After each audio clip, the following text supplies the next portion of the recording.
আসসালামু আলাইকুম এভরিওয়ান, আমার চ্যানেলে সকলকে স্বাগত। আজ আমরা আলোচনা করব এই সি পেপারের আরও একটি প্রবন্ধ নিয়ে। সেটি হচ্ছে বই পড়া প্রবন্ধ, যেটির লেখক হচ্ছে প্রমথ চৌধুরী। তো তিনি প্রমথ চৌধুরী একাধারে যেন কবি ছিলেন, সাহিত্যিক ছিলেন এবং সাহিত্য সমালোচক ছিলেন। তার ছদ্মনাম বীরবল, এবং তিনি সবুজপত্র পত্রিকার মধ্যে দিয়ে যে বাংলা চলিত গদ্যের প্রচলন সেটা শুরু করছেন। তার সঙ্গে এটাও জেনে রাখা দরকার যে তিনি ব্যারিস্টার পড়ার জন্য বিদেশে গিয়েছিলেন। এরপর তিনি বই পড়তে, প্রবন্ধ লিখতে ভীষণই ভালোবাসতেন। তাই প্রবন্ধের শুরু থেকে শেষ পর্যন্ত আমরা এই বই পড়া প্রবন্ধে এই যে বই কেন পড়ছি, প্রাচীনকালে কীভাবে পড়ানো হতো, এখন পাঠকদেরকে কী উপদেশ দিচ্ছেন, পুরো প্রবন্ধ জুড়ে এই অংশটায় আছে। তো মূল প্রবন্ধ এবং প্রশ্নোত্তরের পিডিএফ আমি অবশ্যই টেলিগ্রাম গ্রুপে শেয়ার করে দেবো। সঙ্গে যে পাসওয়ার্ড থাকবে সেটাও আমি ভিডিওতে ডেফিনেটলি বলে দেবো, তাই ভিডিওটা সবাই স্কিপ না করে দেখবে। তাহলে চলো শুরু করছি আজকের আলোচনা। প্রবন্ধের শুরুতেই তিনি বলছেন, প্রথম লাইনটা পড়তে ইচ্ছে করছে, যে প্রবন্ধ আমি লিখি এবং সম্ভবত যত লেখা উচিত তার চাইতে বেশিই লিখি, কিন্তু সে প্রবন্ধ জনসমক্ষে পাঠ করতে আমি স্বভাবতই সংকুচিত হই। মানে যে পরিমাণ লেখা উচিত তার থেকেও লেখক বেশি লেখেন, এবং সেটা জনসমক্ষে মানে মানুষের সামনে পাঠ করতে তিনি সংকোচ বোধ করেন। কেন করেন? বলছেন যে আমার প্রবন্ধ কেউ পড়ে না। যে প্রবন্ধ লোকে স্বেচ্ছায় পড়ে না, সেটাকে যদি আমি পড়ে শোনাতে চাই তাহলে কি হবে, সেটা আবার তাদের জন্য অত্যাচার হয়ে যাবে। কিন্তু এসব সত্ত্বেও তিনি বলছেন যে আপনাদের অনুরোধে একটি প্রবন্ধ পাঠ করতে আমি আজকে প্রস্তুত হচ্ছি। কারণ বলছেন যে লাইব্রেরি সম্বন্ধে কথা বলার কিঞ্চিত অধিকার প্রাবন্ধিকেরও আছে, সেটা বলছেন। এবং কিছুকাল পূর্বেই তার একটা সার্টিফিকেট তার বন্ধু দিয়েছিল, সুরেশচন্দ্র সমাজপতি, যে উদাসীন গ্রন্থকীর। অর্থাৎ সংসারে থেকেও যে মানুষগুলো সংসারের কাজ ঠিকঠাক করে না, উদাসীন থাকে, সেরকমই কিন্তু সংসারে থেকে তিনি বেশিরভাগ সময়টাকে কাটাতেন লাইব্রেরিতে গিয়ে। তো সেজন্যে কি বলছে যে সেই একটা মানে অভিজ্ঞতার কথা তিনি আমাদের সামনে প্রবন্ধের মধ্যে তুলে ধরছেন। তোমরা প্রবন্ধ অবশ্যই স্ক্রিনে দেখতে পাবে। দেখো, এটা গেল প্রথম অংশে যে মূল বিষয়টা, সেটা বললাম। এরপর তিনি বলছেন যে কাব্যচর্চা না করলে, সেখানে বেড়াতে আছে সেটা, যে কাব্যচর্চা না করলে মানুষের জীবনে একটা বড় আনন্দ থেকে তারা স্বেচ্ছায় বঞ্চিত হয়। তারপর বলছেন যে কোনো সভ্য জাতি কোশমিনকারে মানে কোনো দিনই তার থেকে পিঠ ফেরায়নি, এদেশেও নয় বিদেশেও নয়। বরং যে জাতি যত বেশি বই পড়ে সে জাতি তত বেশি সভ্য। কথা বললে বোধহয় অন্যায় করা হবে না। মানে যত বেশি বই পড়বে সেই জাতি তত বেশি সভ্য হবে। এবং তার সঙ্গে বলছেন নিদ্রা কলহ যাপন করার চেয়ে মানে ঘুমিয়ে বা যুদ্ধ করে দিন যাপন করার থেকে অনেক বেশি প্রশংসনীয় যদি তারা কাব্যচর্চা করে। এবং সংস্কৃত শাস্ত্রে এটা কবিরা বলেও গেছেন, উপদেশও দিয়ে গেছেন। এবং নাগরিক সম্পর্কে তিনি একটা আইডিয়া দিচ্ছেন, যে নাগরিক বলছেন যে এদেশে যারা নাগরিক, এখন যাদেরকে নাগরিক বলা হয়, ইংরেজি থেকে বলা হচ্ছে যে ম্যান অ্যাবাউট টাউন। সেটাই হচ্ছে আজকের যুগের নাগরিক, বা আমরা যাকে বলি ডেমোক্রেসি। ঠিক আছে। এবং সেই সঙ্গে তিনি আরেকটা কথা খুব সুন্দর বলছেন, যে সরস্বতীর হাতে যে বীণা এবং পুস্তক থাকে, এই দুটো মানে ওনারই সরস্বতীরই দান হলেও দুটো গ্রহণ করার শক্তি কিন্তু সবার সমান থাকে না। বীণা যিনি বাজান তিনি অনেক সাধ্য সাধনা করেন। এর থেকে অনেক সহজ কাজ হচ্ছে যে আমরা যদি পুস্তক পঠন করি, মানে আমরা যদি বই পড়ি, সেটা আমাদের কাছে অনেক বেশি সহজ সাধ্য। এখান থেকেই তিনি বলছেন যে বই পড়ার অধিকার যতজনের আছে, বীণা বাজাবার অধিকার কিন্তু ততজনের নেই। ইনফ্যাক্ট শিকি লোকেরও নেই, মানে 1/4 আরও 1/4 লোকেরা কিন্তু এটা নেই। তাই জোর করে সকলকে বিদ্যা শিক্ষা দেওয়া যেতে পারে, কিন্তু জোর করে কখনোই সঙ্গীত শিক্ষা দেওয়াটা উচিত নয়। আবার তিনি আরও একটু বলছেন যে বর্তমানে ইউরোপের সমাজেও আমরা দেখতে পাই যে এখনকার বই পড়া সে সমাজে সভ্যদের ফ্যাশনের একটি অঙ্গ হয়ে পড়েছে। এখানে তিনি একজনের কথা বলছেন যে আন্তল ফ্রাসো টাটকা বই পড়িনি, কথা বলতে মানে যে মানে প্যারিসের যে নাগরিক তাদের যতটা মানে তারাও যতটা লজ্জিত হন, কিপলিংয়ের কোনো বই মানে সদ্য প্রকাশিত হয়েছে সেটা বলতেও লন্ডনের নাগরিকদের ততটাই লজ্জিত হন।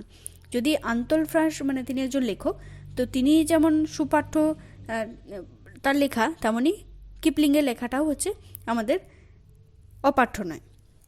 তো এই কথাগুলো বলছেন যে আন্দাজে বলছি তা নয়, কিন্তু তিনি তার একটা অভিজ্ঞতা থেকে বলছেন যে যখন তিনি বিদেশে ব্যারিস্টার পড়তে গেছিলেন, তো সেখানে কি বলছে যে একজনের সঙ্গে পরিচয় হয়। তো তিনি সেই সময় মানে আজ থেকে প্রায় 105 বছর আগের কথা বলছেন, প্রবন্ধটা লিখছেন যে তিনি মাসে তখন 10 থেকে 20 হাজার টাকা রোজগার করতেন, যেটা কিন্তু অনেকটাই আজকের যুগে। তো সেই সময় ওটা অনেকটাই ছিল। তো তিনি অত বড় লোক ছিলেন, মানে অনেক বড় লোক ছিলেন, এবং সেই সঙ্গে তিনি একজন ব্যারিস্টার। তো তিনি আমাদের সঙ্গে তুলনা করে বলছেন, তিনি যেরকম বড় লেখক হয়েও তিনি কি বলছেন অস্কার ওয়াইল্ডের বই পড়েননি, কথাটা বলতে তিনি একটু কাঁচুমাচু হচ্ছেন। মানে তিনি কোনো অপরাধ করে ফেলেছেন, তিনি চোর ডাকাত, তাকে কাঠগড়ায় দাঁড় করানো হয়েছে, তিনি নিজেকে গিল্টি ফিল করছেন, মানে তার অপরাধকে স্বীকার করছেন। এটা কিন্তু সচরাচর হয় না, যে বই পড়িনি কী হয়েছে, এটা না পড়লে কি এমন মহাভারত অশুদ্ধ হয়ে যাবে, কিন্তু সেটা নয়। তিনি কৈফিয়ত দিতে শুরু করেন যে কেন পড়া হয়নি। এই সম্পর্কে তিনি একটা কৈফিয়ত লেখকের সামনে বা প্রাবন্ধিক যাই বলি না কেন ওনার সামনে দিচ্ছেন। তো এটা একটা লজ্জার কারণ তার কাছে, কারণ তিনি যত বড়ই আইনজ্ঞ হন না কেন, যতই টাকা থাকুক না কেন, না ভদ্র সমাজে তাকে কেউ বিদগ্ধজন বলে মান্যই করবে না যদি তিনি বই না পড়েন। এরকম তিনি বলছেন সংস্কৃত বিদগ্ধ যে শব্দ, সেটাকে তার প্রতিশব্দ হচ্ছে কালচার, বাদশায়নের যাকে বলছেন নাগরিক। তো এটা পরীক্ষায় খুব আসে প্রশ্নটা, বাদশায়ন নাগরিক বলতে কী বুঝিয়েছেন, বা সংস্কৃত ভাষায় বিদগ্ধ শব্দের অর্থ কী, এরকম ধরনের শব্দ। এর পরের প্যারাতেই তিনি আবারও কিছু কথা বলছেন বই পড়া নিয়ে। তো সেখানে আর একটা কথা বলছেন, খুবই ভালো জায়গাটা, বলছে মানুষের কৃতিত্বের মাপে যাচাই করতে গেলে দেখতে পাওয়া যায় যে জ্ঞানে, বিজ্ঞানে, কাব্য, কলায়, শিল্পে, বাণিজ্যে সভ্য জাতি এবং অসভ্য যে জাতি, তার মধ্যে 7 সমুদ্র 13 নদীর একটা ব্যবধান। তো পৃথিবীতে সুনীতির চেয়ে সুরুচি কিছু কম দুর্লভ পদার্থ নয়, এবং পুরোনোকালের সাহিত্য চর্চা মানুষকে নীতিমান না করলেও রুচিমান করত, এবং যেটা সমাজের পক্ষে এও একটা কম লাভজনক নয়, মানে এটা লাভজনক। তো তিনি এবার কিছু পরামর্শ দিচ্ছেন আমাদের কি করা উচিত। তিনি বলছেন বই পড়া শব্দটা মানুষের সর্বশ্রেষ্ঠ শখ হলেও আমি কাউকে বই পড়ার পরামর্শ দিই না, মানে প্রাবন্ধিক দিচ্ছে না। কেন দিচ্ছে না তার কিছু কারণ এখানে বলেছেন। প্রথমত তিনি বলছেন যে এই পরামর্শ যদি আমি দিই কেউ সেটা গ্রাহ্য করবে না, কেননা আমরা জাত হিসেবে শৌখিন নয়, মানে বাঙালি জাতিকে শৌখিন নয় বলে প্রাবন্ধিক মনে করছেন, মানে আমরা শৌখিনতার বসে বই পড়তে পারি না। দ্বিতীয়ত তিনি বলছেন যে এই অনেকে বলবেন যে এটা কুপরামর্শ। কেন না, আমাদের এখন ঠিক শখ করার সময় নেই। তিনি বলছেন যে রোগে, শোকে, দুঃখে, দারিদ্র্যে যে মানুষদের জীবনযাপন হয়, সেক্ষেত্রে বই পড়াটা একটা বিলাসিতা মাত্র। এটা দিয়ে তাদের কোনো কিছুই উন্নতি হবে না, এর থেকে 2 পয়সা আমরা ইনকাম করতে পারি না। তো তিনি সেটাই বলছেন যে এই শিক্ষা যদি আমাদের দেওয়া হয়, সেই শিক্ষার ফল হাতে হাতে আমরা পাই না, সেটার কোনো বাজার দর নেই। সেই কারণে বলছেন যে ডেমোক্রেসি সাহিত্যের সার্থকতা বোঝে না, শুধু বোঝে অর্থের সার্থকতা। তাহলে আমাদের যে গণতন্ত্র সেটা কি করে, যে শুধুমাত্র অর্থের সার্থকতা বোঝে, যে এটা পড়ার ফলে আমাদের যে রুচির পরিচয় পাওয়া যায়, বা আমাদের ভেতরের যে কালচার বা সংস্কৃতিটাকে আমরা উন্নত করতে পারি, সেটা তাদের কাছে খুব একটা দাম নেই। কী দাম আছে না, এই যে আমরা পড়াশোনা করছি এরপর আমরা কিছু ইনকাম করতে পারছি কিনা। এবং তিনি এটাও বলছেন যে আমাদের যে শিক্ষিত সমাজ সেটা লোলুপ দৃষ্টি, মানে একটা লোভের দৃষ্টি, অর্থের উপর পড়ে আছে। সুতরাং সাহিত্য চর্চার সুফল সম্বন্ধে অনেকেই সন্দেহ প্রকাশ করে। আমরা ইচ্ছা করলে হাজারখানিক ল রিপোর্ট কিনে নিতে পারি, পয়সা নষ্ট করতে পারি, কোনো অসুবিধা নেই, কিন্তু একটা গ্রন্থ কিনতে আমরা কিন্তু মানসিকভাবে প্রস্তুত হই না, যতক্ষণ না এটা থেকে আমরা কোনো লাভ পাচ্ছি। তাই তিনি বলছেন যে বর্তমানে অন্যান্য দেশের মতো আমাদের সমাজেও এইগুলো কি করতে হবে, যে একটা শিক্ষা ব্যবস্থার যে অপূর্ণতা সেটা দূর করতে হবে, এবং সেটা সম্ভব বই পড়েই। শিক্ষা দিয়ে মানে কেউ দিতে পারবে, নিজেকে শিক্ষিত হতে হবে, সুশিক্ষিত হতে হবে, স্বশিক্ষিত হতে হবে। যদি ছাত্ররা মুখস্থ করে পরীক্ষায় সফলতা লাভ করে, তবুও একথা মেনেই নিতে হবে যে তারা যথেষ্ট বিদ্যা অর্জন করতে পারছে না। বিদ্যা লাভের উদ্দেশ্য সম্পূর্ণ ভিন্ন, মানে আমরা কেন বিদ্যা লাভ করব তার উদ্দেশ্যটা কিন্তু সম্পূর্ণভাবে ভিন্ন, কিন্তু আমরা সেটাকে কেউ নজর দিই না। আমরা ভাবি একটা ভালো নাম্বার হবে, একটা সফলতা আসবে, এর থেকে আমরা কিছু ইনকাম করতে পারবো, কিন্তু এটা বিদ্যা নয়।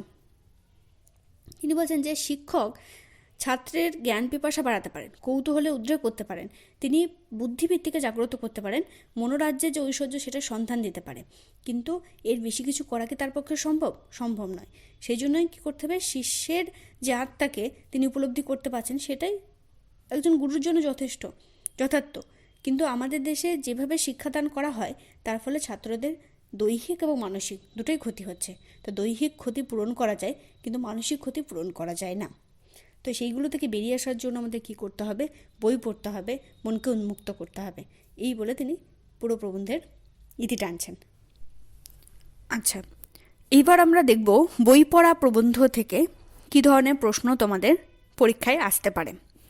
প্রথমে একটা প্রশ্ন তোমাদের পড়তেই হবে যে বই পড়া প্রবন্ধটি কার লেখা। প্রমথ চৌধুরীর লেখা। তার জন্ম মৃত্যু পড়বে 1868 থেকে 1946 খ্রিস্টাব্দের মধ্যে তার জীবনসীমা ছিল। তারপর হচ্ছে যে প্রমথ চৌধুরী কোন পত্রিকার সম্পাদক ছিল। সবুজপত্র পত্রিকার সম্পাদক, যেটি 1914 সালে প্রথম প্রকাশিত হয় এবং এই পত্রিকাতে চলিত ভাষার যে প্রচলন সেটা শুরু হচ্ছে। এরপর হচ্ছে বই পড়া প্রবন্ধটি কত সালে কোন পত্রিকায় প্রকাশিত হয়, এটাও খুব ইম্পর্টেন্ট। সেটা হচ্ছে 1325 বঙ্গাব্দে শ্রাবণ সংখ্যায় পরিচয় পত্রিকায় এটি প্রকাশিত হয়েছিল। নেক্সট কোয়েশ্চেন আসতে পারে তোমাদের, প্রমথ চৌধুরীর ছদ্মনাম কি? বীরবল। এটা স্টার দিয়ে নেবে তোমরা। প্রমথ চৌধুরীর প্রথম রচনা কি? তেল নুন লকড়ি বলে একটা তার গ্রন্থ। এরপর একটা প্রশ্ন আসতে পারে, সেটা হচ্ছে সভ্য জাতি হিসেবে লেখক কাদের চিহ্নিত করেছেন? তিনি বলছেন যে জাতি যত বেশি বই পড়ে তারা তত বেশি সভ্য। সরস্বতীর দুটি দান কী কী? একটা হচ্ছে পুস্তক এবং একটি বীণা। প্রবন্ধে সেই আলোচনা করা হয়েছে। এরপরে প্রশ্ন যে হিন্দু যুগে নাগরিকদের ফ্যাশন কী ছিল? হিন্দু যুগে নাগরিকদের ফ্যাশন ছিল বই পড়া। এরপর একটা শব্দ আছে, সেটা হচ্ছে গিল্টি প্লেট। কথাটির অর্থ কী? এটা অর্থ হচ্ছে যে অপরাধ স্বীকার করা। বাদশায়নের মতে কালচার কি? কালচারকে বলা হচ্ছে যেটা নাগরিক, প্রাচীন যুগে যেটাকে বলা হতো নাগরিক, সেটাকেই বর্তমানে আমরা বলছি কালচার। সিনোনিমস কথার অর্থ হচ্ছে অসভ্যতা। প্রবন্ধটির মূল কথা কি? গ্রন্থাগার স্থাপন ও সাধারণ যে মানুষ আছে তাদের যে পাঠের অভ্যাস সেটাকে বৃদ্ধি করা, এটাই হচ্ছে কবির এই পুরো প্রবন্ধের একটা মেসেজ বা বার্তা আমরা বলতে পারি। নাগরিকদের নাগরিক শব্দের বিপরীত শব্দ এখানে কি বলা হতে পারে? এখানে অশিক্ষিত বলা হয়েছে। ভাড়ে মা ভবানী কথার অর্থ হচ্ছে শূন্য, এই অর্থে ভাড়ে মা ভবানী শব্দটি ব্যবহার করি। এরপর একটা প্রশ্ন আসতে পারে, সিকি বলতে কি বোঝানো হচ্ছে? 1/4 চতুর্থাংশ, মানে 4 ভাগের 1 ভাগ, তার আবার যদি 4 ভাগ করো সেটাকে বলা হচ্ছে সিকি। এরপরে প্রশ্ন, পারিত্রিক কথার অর্থ কী? এটা হচ্ছে পরলোক সম্বন্ধে যে চর্চা সেটাকে বলা হচ্ছে পারিত্রিক। ডেমোক্রেসি বাংলা কি? ডেমোক্রেসি বাংলা হচ্ছে গণতন্ত্র। সংস্কৃত বিদগ্ধ শব্দের ইংরেজি প্রতিশব্দ কি ব্যবহার করেছেন এখানে প্রাবন্ধিক? সেটা হচ্ছে কালচার। মানুষের সর্বশ্রেষ্ঠ শখ কি? সেই শখ হচ্ছে বই পড়া। আগে যাকে নাগরিক বলা হতো, একালে ইংরেজিতে তাদের বলা হয় man about town. Man about town, এই কথাটা মনে রাখবে। ঐহিক শব্দের অর্থ হচ্ছে পরলৌকিক। নেক্সট একটা প্রশ্ন আসতে পারে যে আনাতলে ফ্রাঁস কে? তিনি হচ্ছেন একজন ফ্রান্সের শ্রেষ্ঠ ঔপন্যাসিক। এরপরে আরেকটা প্রশ্ন আসতে পারে যে কিপলিং রাডিওয়ার্ড তিনি কে? তিনি হচ্ছেন ইংরেজি সাহিত্যের কবি এবং ঔপন্যাসিক। একটা লাইন তোমাদের প্রবন্ধ থেকে দিয়েছে যে লোকে বলে আমার প্রবন্ধ কেউ পড়ে না। এখানে কার কোন প্রবন্ধের কথা বলা হয়েছে? এখানে প্রমথ চৌধুরী তার বই পড়া প্রবন্ধের কথা বলেছেন যে এটা কেউ পড়ে না। বই পড়া প্রবন্ধটি কত বঙ্গাব্দে রচিত? এটা হচ্ছে 1325 বঙ্গাব্দে রচিত। বই পড়া প্রবন্ধটি কোন মাসে রচিত হয়? সেটা হচ্ছে শ্রাবণ মাসে বই পড়া এটি রচিত হয়। এগুলো বলে দিচ্ছি, তোমরা আরেকবার নোট করে নেবে, কারণ এগুলো প্রথমেই বলা হয়েছে, তো সেগুলো ভেঙে ভেঙে আরও কিছু প্রশ্ন হয়, সেগুলো বলে দিচ্ছি তোমার। এবার একটা প্রশ্ন আসতে পারে যে বই পড়া প্রবন্ধটি কোথা থেকে গৃহীত হয়েছে? সেটা হচ্ছে প্রবন্ধ সংগ্রহ থেকে গৃহীত হয়েছে। কোন ধরনের গ্রন্থ হিন্দু যুগের নাগরিকরা ঘর সাজিয়ে রাখতো আর কি? সেটা হচ্ছে ক্লাসিক সংস্কৃত সাহিত্য, যেগুলো সংস্কৃত কবিরা কাব্য পাঠ ব্যাপারে কি উপদেশ দিয়ে গেছেন? যে সংসার, এটা একটা তোমার সংস্কৃত শ্লোক, তো সেটা বলছে সংসার বিষবৃক্ষস্য দেয়ে ফলে অমৃতোপমে কাব্যামৃত রসাস্বাদ সর্বদা সাধু সঙ্গম, এই কথাটা তারা বলে গেছে। বই পড়া প্রবন্ধে অন্য দুটি রচনার যিনি প্রাবন্ধিক তার অন্য দুটি রচনার নাম, সেটা হচ্ছে সনেট পঞ্চাশত এবং চারিয়ারির কথা। কোন ধরনের গ্রন্থ হিন্দু যুগের নাগরিকরা ঘর সাজিয়ে রাখতেন বলছেন? সেটা হচ্ছে ধ্রুপদী, এগুলো দিয়ে তারা ঘর সাজিয়ে রাখত। অরণ্যের পটভূমিতে লেখা কিপলিংয়ের একটি গ্রন্থের নাম হচ্ছে দ্য জঙ্গল বুক, এটা অনেকে হয়তো জানো। বই পড়া মূল প্রবন্ধটি কয়টি অনুচ্ছেদ ছিল? টোটাল হচ্ছে 8টা অনুচ্ছেদ।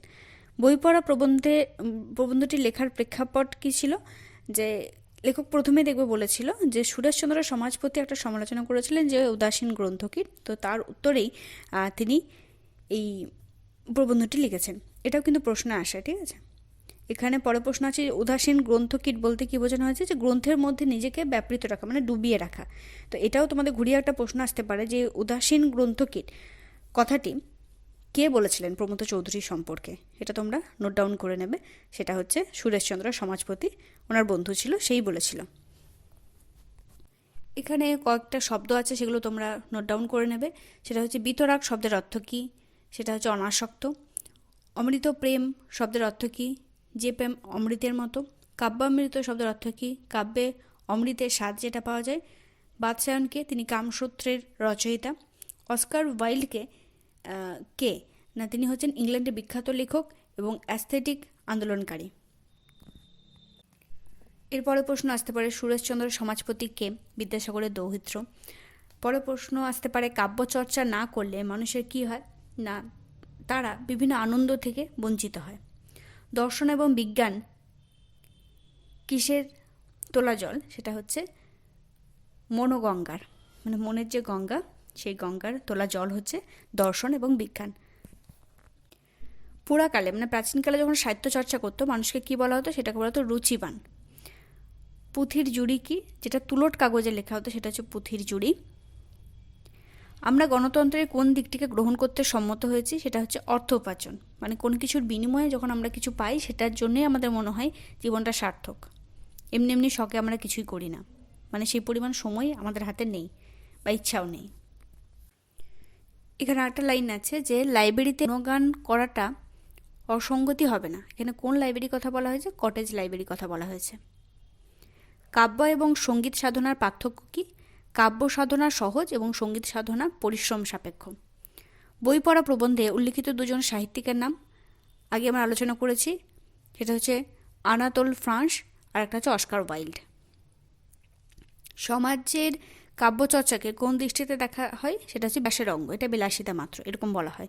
সভ্য এবং অসভ্য জাতির মধ্যে ব্যবধান কতটা, বলছে 7 সমুদ্র 13 নদী পর্যন্ত যেটা হয়। তো এই ধরনের প্রশ্নই তোমাদের পরীক্ষায় আসবে। প্রবন্ধটা খুবই সোজা, আমি টেলিগ্রাম গ্রুপে তোমাদের অবশ্যই এটা শেয়ার করে দেবো, প্রশ্নের উত্তর প্লাস তোমার মূল প্রবন্ধ। পিডিএফের যে পাসওয়ার্ড থাকবে সেটা পুরো ভিডিও জুড়ে থাকবে, তাই ভিডিওটা স্কিপ না করে দেখার জন্য অনুরোধ রইল সকলকে। সবাই ভালো থেকো, সুস্থ থেকো, পড়াশোনায় থেকো। ধন্যবাদ।